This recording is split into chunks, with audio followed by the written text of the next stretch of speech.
वालेकुम, आदाब, नमस्ते, सत श्री अकाल और whatever you are connected with. मैं हूँ आपकी दोस्त और होस्ट निदा काज़मी और एक बार फिर से हाजिर हूँ आप सबकी खिदमत में आपका पसंदीदा प्रोग्राम लेकर जिसका नाम है हम तुम। और हर शाम की तरह आज भी हमारे शो पर हमारे साथ मौजूद है एक ऐसी शख्सियत जिनका तारुफ करवाना मैं अपनी खुशकिस्मती समझती हूँ, क्योंकि इन्होंने बहुत ही छोटी सी उम्र में लगभग 25-26 साल की उम्र में एक काफी इज्जत और शोहरत अपने नाम कर ली है। जी हाँ, मैं बात कर रही हूँ डॉक्टर सैयद ज़हीर अब्बास की, जो कि बेसिकली नूरखा बारामुला से ताल्लुक रखते हैं और अभी एज ड्रग विजिलेंस ऑफिसर के तौर पे स्किम सोरा में काम कर रहे हैं। तो आइए इनका इस्तकबाल करते हैं। अस्सलाम वालेकुम सर। वालेकुम सलाम, अस्सलाम वालेकुम। Thank you for the introduction. माशाल्लाह, बहुत ही अच्छी तारीफ की आपने हमारी। जी, सबसे पहले तो कश्मीर ऑनलाइन रेडियो की तरफ से और अपनी तरफ से मैं आपका तहे दिल से शुक्रिया अदा करना चाहूंगी कि आपने हमारी इनविटेशन को कबूल किया और हमारे साथ यहाँ पे शो में शिरकत की। शुक्रिया शुक्रिया। और आपका शो में आने के लिए शुक्रिया। तो सर, चूंकि आपके जैसे जो लोग हैं वो हमारे मुआशरे के लिए एक नमूना अमल के तौर पे काम करते हैं और आपने एक छोटी सी उम्र में इतने बड़े ओहदे को अपने नाम किया, और इसलिए आपसे बहुत सारी बातें हम करेंगे। जिस मकसद के लिए आपको यहाँ पर लेकर आए हैं हम उसके रिगार्डिंग बात करेंगे, लेकिन सबसे पहले हम पूछना चाहेंगे आपसे कुछ आपकी जिंदगी के रिलेटेड निजी सवालात, क्योंकि मुझे लगता है कि आप जैसे लोगों को लोग अपना, आप कह सकते हैं, इंस्पिरेशन मानते हैं और चाहते हैं कि जो आपका नक्शे कदम है उसी पर चल के वो इस मुकाम पर पहुंचे। तो हम स्टार्ट करते हैं सीधा आपके बचपन की से, और आप बताएं कि आपका बचपन कैसा रहा, कहाँ पे आप पैदा हुए और किन लोगों के साथ आपने सोहबत की। जी अल्हम्दुलिल्लाह, हम नूरखा के एक छोटे से गांव में पैदा हुए थे जो कि बोनेर में है जी। और हमारा बचपन माशाल्लाह बहुत ही खूबसूरत, बहुत ही प्यारा था, बाकी लोगों की तरह ही नॉर्मल सा बचपन। जी, हमने अपनी स्टडीज जो शुरू करी थी वो हमारे लोकल स्कूल में, एक स्कूल है वहाँ पे, Imamia public school, private school है पर बहुत ही सब्सिडाइज्ड फीस होती है। वहाँ पे एक नॉर्मल सा स्कूल था, उस पे हमारी बचपन की थी तालीम हमने हासिल की। उसके बाद फिर हमने गवर्नमेंट स्कूल में पढ़ाई करी थी 9th-10th स्टैंडर्ड के लिए और अल्हम्दुलिल्लाह से हमने अच्छा कारकर्दगी करी वहाँ पे। तो उसके बाद फिर हमने 11th-12th बारामुला में पढ़ी, एक बारामुला पब्लिक स्कूल में, और उसके बाद माशाल्लाह जो हमारा अच्छा मेरिट आया तो हमें गवर्नमेंट की सीट मिली। हमने दिल्ली से जाके हमारी बैचलर्स की डिग्री हासिल की और अल्हम्दुलिल्लाह से बैचलर्स के बाद हमने कुछ समय तक क्लिनिकल में काम किया और उसके बाद आज माशाल्लाह हम अल्हम्दुलिल्लाह खुदा के करम से आज हम सौरा स्कीम्स में ड्रग विजिलेंस एसोसिएट हैं। ओके, ये एक बहुत बड़ी बात है, एक इतनी छोटी सी उम्र में इतनी बड़ी अचीवमेंट हासिल कर लेना, और मुझे लगता है कि हम सब के लिए एक आप मिसाल बन चुके हैं। तो आपका बचपन कैसा था, कैसे थे आप बचपन में, मतलब नटखट बच्चे थे या फिर सीरियस टाइप, कैसा था?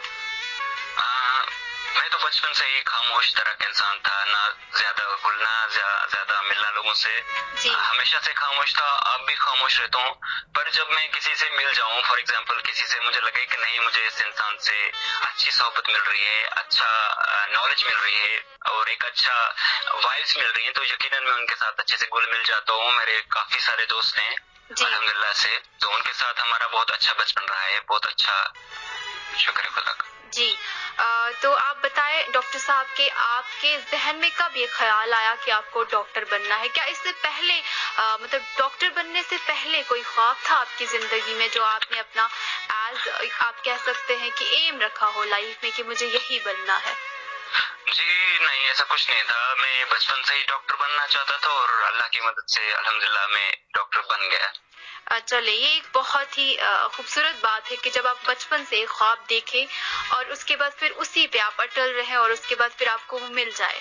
ये खुशकिस्मती की बात होती है, क्योंकि हर एक की किस्मत में ये बात नहीं होती, और इसके लिए शायद आपको खुदा का शुक्रगुजार होना चाहिए, और सबसे पहले शुक्रगुजार होना चाहिए आपको अपने माँ बाप का कि उन्होंने आपके कदम ब कदम आपका साथ दिया।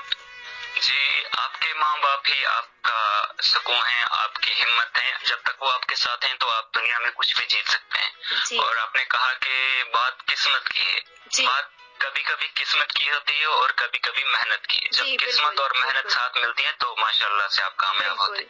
एक बहुत ही बढ़िया सा मैसेज आपने दिया इस वक्त कि अगर आप ख्वाब देख रहे हैं तो आपके अंदर उस ख्वाब को पूरा करने की कश्मकश होनी चाहिए, वो जद्दोजहद आपने करनी है, तब जाकर आप अपनी मंजिल तक पहुंचेंगे। क्योंकि मैं पहले भी 1-2 बार अपने प्रोग्राम में ये बता चुकी हूँ कि जब आपके अंदर कुछ करने का जज्बा तारी हो तो उसे आप कह सकते हैं सांस समझ कर जिए। क्योंकि पानी के बिना या खाने के बिना इंसान 1-2 मिनट फिर भी निकाल सकता है, लेकिन हवा के बिना कुछ ही सेकंड्स में आपकी मौत हो जाती है। तो आप अपने पैशन को उस तरीके से लेकर चलें और इंशाअल्लाह आप जिंदगी में कामयाब होंगे। और अभी चूंकि डॉक्टर साहब आपने अपनी निजी जिंदगी के बारे में कुछ थोड़ा बहुत हमें बताया और यकीन है कि लोगों ने, हमारे लिसनर्स ने एंजॉय किया होगा, लेकिन आप डॉक्टर हैं और आपका जो काम है हमारे समाज में एक बहुत ही आप अहम रोल अदा करते हैं। और इसी के रिलेटेड जैसा कि आप चाहते हैं कि साल 2020 न सिर्फ हमारी रियासत के लिए, ना सिर्फ हमारे मुल्क के लिए, बल्कि पूरी दुनिया के लिए एक मनहूस साल था। क्योंकि एक ऐसी वबा ने आके घेरा था जिसमें हर एक शय जो थी मुतासिर थी, चाहे किसी की भी बात करे, तो जिसका नाम कोरोना वायरस था। फिर धीरे धीरे ये खत्म होता गया और 11 नवंबर 2020 को ये न्यूज मिली कि कहीं पे ये कोरोना वायरस वैक्सीन बन चुका है, शायद रशिया में। तो फिर धीरे धीरे अभी ये हमारी कंट्री में आ गया और फिर हमारी स्टेट में पहुंच गया। तो हम आज इसी के रिलेटेड बात करेंगे। आप हमें थोड़ा सा कोरोना वायरस वैक्सीन जो है उसके बारे में थोड़ा सा हमारे लिसनर्स को ये इंफॉर्मेशन दे कि ये क्या है, इसके क्या फवायद हैं और किस तरह से हमारे लिसनर्स ने, यानी पूरे समाज ने, पूरे मुआशरे ने किस तरह से इसका फायदा उठाना है। जी, आपका सवाल बिल्कुल जायज है। और आज के इस वक्त में जब जहाँ कोरोना की वबा इस तरह फैल चुकी है कि जो इससे बचना बहुत ही मुश्किल है। जी बिल्कुल। अनटिल अनलेस आप प्रिकॉशंस नहीं ले रहे, और माशाल्लाह से अल्हम्दुलिल्लाह से अब हमारे पास वैक्सीन भी आ चुकी है, तो यकीनन इस वैक्सीन से बचाव हो पाएगा। जी, हमारी कंट्री में, हमारे मुल्क में और हमारी रियासत में अल्हम्दुलिल्लाह से 2 वैक्सीन आ रही हैं जो आ चुकी हैं, जो आज हमने इनॉग्रेशन करी। आज से स्किम्स में वैक्सीनेशन हो रही थी और बहुत सारी साइट्स हैं कश्मीर में जहाँ जहाँ वैक्सीनेशन हो रही थी। तो वैक्सीन जो हमारे पास हैं 2 वैक्सीन है। एक वैक्सीन है कोविशील्ड और दूसरी वैक्सीन है हमारी भारत बायोटेक की वैक्सीन है। 2 वैक्सीन हैं, कोविशील्ड और कोवैक्सीन। दोनों की दोनों वैक्सीन जो है बहुत ही एफिशिएंट है और बहुत ही कारआमद है वैक्सीनेशन। मतलब जो हम कोरोना वायरस के खिलाफ फाइट करेंगे तो ये वैक्सीन बहुत इंपॉर्टेंट है। और दोनों की जो कोवैक्सीन और कोविशील्ड वैक्सीन है, इन दोनों की जो एफिकेसी है 60 to 70% है दोनों वैक्सीन की। और जो वैक्सीन का काम क्या है, वैक्सीन जब आपकी बॉडी में इंजेक्ट होती है, ये 0.5 ml फर्स्ट डोज और 0.5 ml सेकेंड डोज, जो कि 4 हफ्तों के बीच में देनी पड़ती है। मतलब फर्स्ट डोज आपको आज मिला तो आज से 4 हफ्ते के बाद, मतलब 1 महीने के बाद दूसरा डोज मिलेगा। तो इसकी वजह से जो हमारी बॉडी होती है उसमें इम्यून रिस्पॉन्स डेवलप होता है कोरोना वायरस के खिलाफ।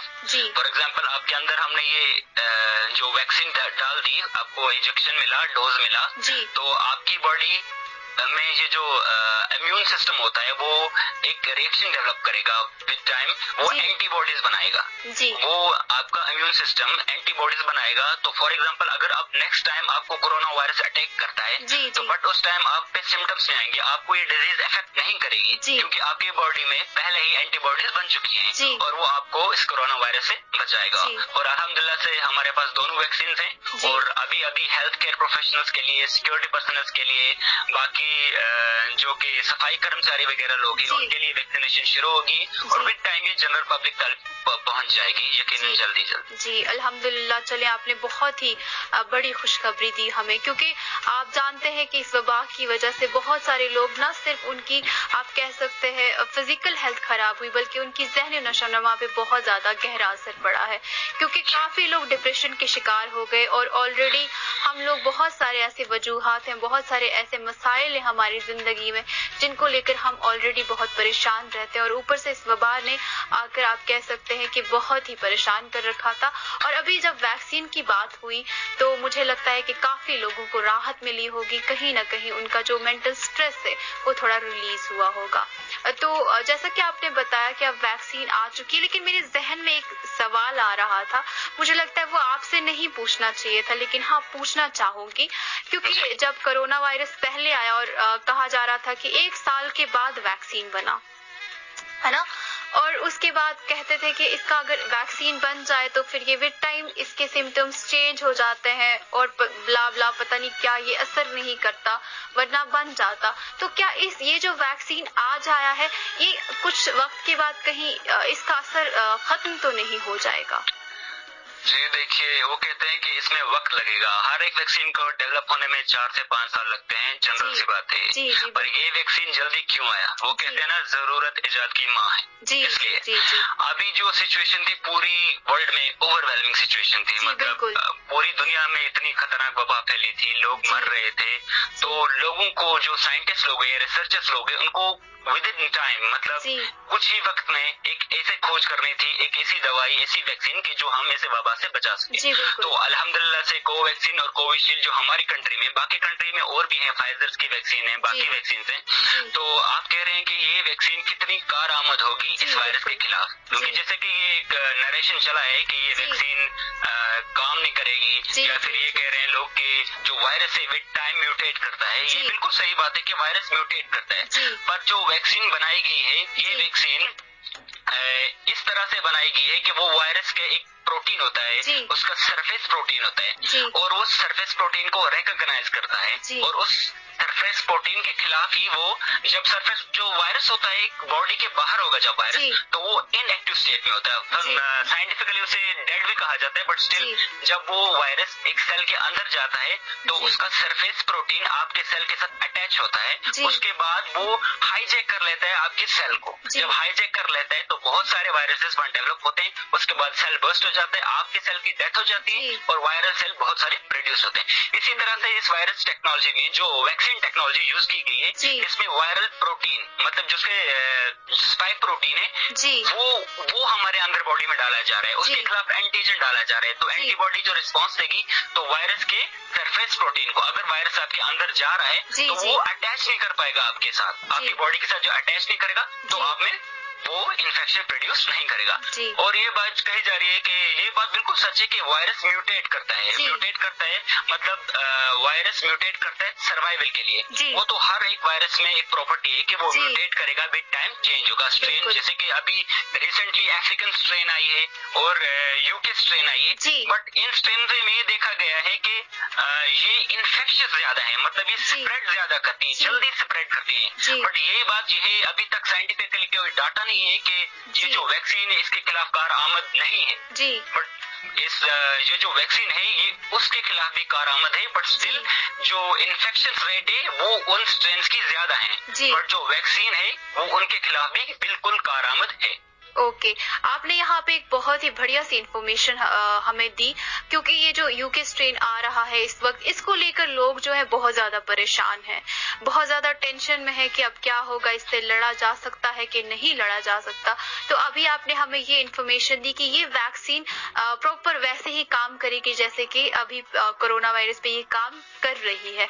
तो इससे एक होप मिलता है, एक उम्मीद मिलती है हम लोगों को, हमारे जितने भी सुनने वाले हैं और जितने भी हमारे इस दुनिया में लोग हैं जो इस कोरोना वायरस से इस वक्त मुतासिर और परेशान है। मुझे लगता है कि ये वैक्सीन एक उम्मीद लेकर हमारे सामने आया है। और इसके बाद एक और सवाल आपसे मैं करना चाहूंगी इसी के रिलेटेड, कि जब वैक्सीन लोगों ने ले ली और कोरोना वायरस क्योंकि अभी चल रहा है, एक कुछ नया बन के हमारे सामने आ रहा है, तो क्या इसके बाद जब वैक्सीन ले ली उसके बाद एहतियात की जरूरत नहीं है? क्या हम फिर से मतलब नॉर्मल लाइफ जी सकते हैं, या फिर हमें वो सारे प्रिकॉशंस को फॉलो करना है? जी, प्रिकॉशंस को फॉलो बिल्कुल करना है जी, क्योंकि जो वैक्सीन है वो सारे लोग एक बार में तो नहीं ले पाएंगे जी, और वैक्सीन होने के बाद भी इम्यूनिटी डेवलप होने में टाइम लगेगा जी, और जब इम्यूनिटी डेवलप होगी सेकंड डोज के बाद हम कह सकते हैं कि इसकी एफिकेसी 60 या 70% है जी, और जो फर्स्ट डोज के बाद है स्टिल आपको प्रिकॉशंस लेने हैं जी, क्योंकि आपने वैक्सीन ले ली, पूरे कंट्री ने, पूरे लोगों ने वैक्सीन नहीं ली, अभी हेल्थ प्रोफेशनल्स ले रहे जी, हैं, उसमें भी 30 या 40 करोड़ हेल्थ प्रोफेशनल्स हैं, उनके बाद जी, सिक्योरिटी पर्सनल्स हैं, बाकी जी, लोग हैं, तो प्रिकॉशंस आर इम्पोर्टेंट। प्रिकॉशंस तो हमेशा ही इम्पोर्टेंट रहते हैं। जी, आपको सोप यूज करना है, सोप से हाथ धोने हैं, जी, आपने सैनिटाइज करना है, आपने जी, मास्क पहनना है, जी, बाकी प्रिकॉशंस वहीं प्लेस करने हैं जो चल रहे हैं, वो तो जी, मैंडेटरी है। बाकी जो वैक्सीन आ चुकी है विद टाइम जब तक ये पूरी कंट्री में फैल जाएगी, वैक्सीन हर एक तक पहुंच जाएगी, तो जी, then we can say this we are back to the normal. जी। ये एक अच्छी बात आपने बताई क्योंकि मुझे लगता है कि काफ़ी लोग ऐसे होते हैं हमारी सोसाइटी में एटलीस्ट ये बात पाई जाती है कि जब अगर हमें कुछ छोटी सी भी प्रॉब्लम होगी और एक बार अगर हम डॉक्टर से होकर आ जाते हैं तो काफ़ी बस हम बोलते हैं अब हम डॉक्टर से होकर आ गए हैं, हमने दवाई ले ली है, अब हमें परहेज करने की ज़रूरत नहीं है, एहतियात हमें नहीं बरतना है क्योंकि हम ठीक हो जाएंगे। और यही चीज़ जो है कोरोना वायरस के रिलेटेड भी ली जाती है क्योंकि आपने खुद भी ये चीज़ नोटिस की होगी कि हम खुद घरों में एहतियात नहीं करते हैं क्योंकि बहुत नॉर्मल सा हम इसको लेते हैं, जबकि एक वायरस जो है वो एक इंसान से दूसरे इंसान में जा सकता है और हर एक को, न सिर्फ एक को बल्कि सबको इफेक्ट करता है, न सिर्फ घर में बल्कि पूरी सोसाइटी में, पूरे मुल्क में। तो लोगों को मुझे लगता है कि ये सारे प्रिकॉशंस फॉलो करने चाहिए और एहतियात बरतना चाहिए क्योंकि ये शो जो है यहाँ पे हम हमारे अपनों के लिए बात करते हैं और इससे हमें हमारे अपनों की सेहत का, उनकी जिंदगी का ख्याल रखना है और हमें एहतियात बरतनी है। तो हम और भी आपसे बहुत सारी बातें करेंगे डॉक्टर साहब, लेकिन उससे पहले हम प्ले करने जा रहे हैं हमारे लिसनर के लिए एक बहुत ही खूबसूरत सा प्यारा सा नगमा। आप सुनते रहे कश्मीर ऑनलाइन रेडियो, कश्मीर का नंबर 1 ऑनलाइन रेडियो स्टेशन।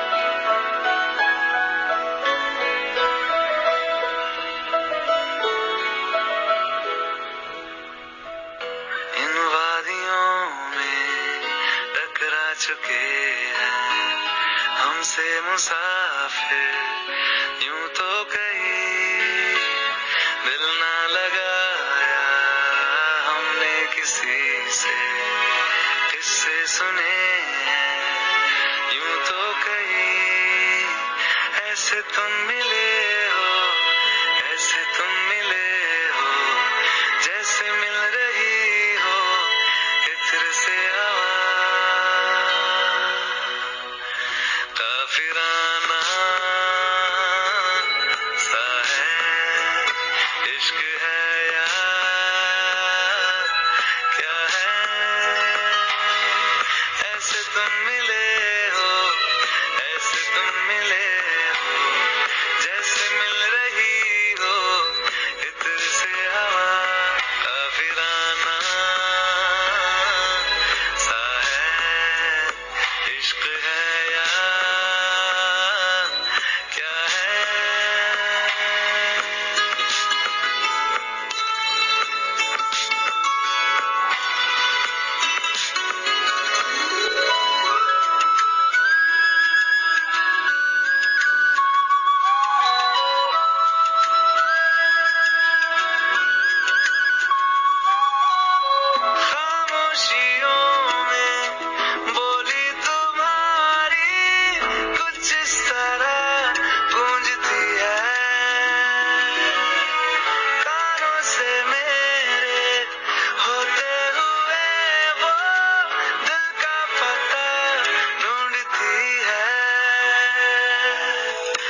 फिराना सा है, इश्क है या क्या है।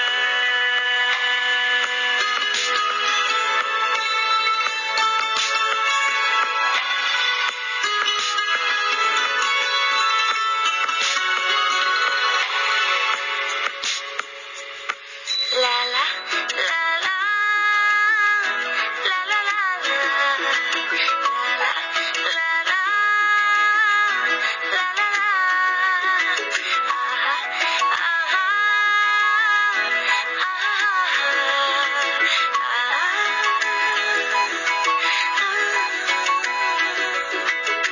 गोदी में पहाड़ियों की उजली तो पहली गुजारना, हाय हाय तेरे साथ में अच्छा लगे। शर्मीली अखियों से तेरा मेरी नजरें उतारना, हाय हाय हर बात पे अच्छा लगे। ढलती हुई शाम ने बताया है कि दूर मंजिल पे रात है। मुझको तसल्ली है ये कि होने तलक रात हम दोनों साथ हैं। संग चल रहे हैं, संग चल रहे हैं, धूप के किनारे छाँव की तरह। काफिराना सा है, इश्क है या क्या है। ऐसे तुम मिले हो, ऐसे तुम मिले हो, जैसे मिल रही हो इत्र से हवा। काफिराना सा है, इश्क है या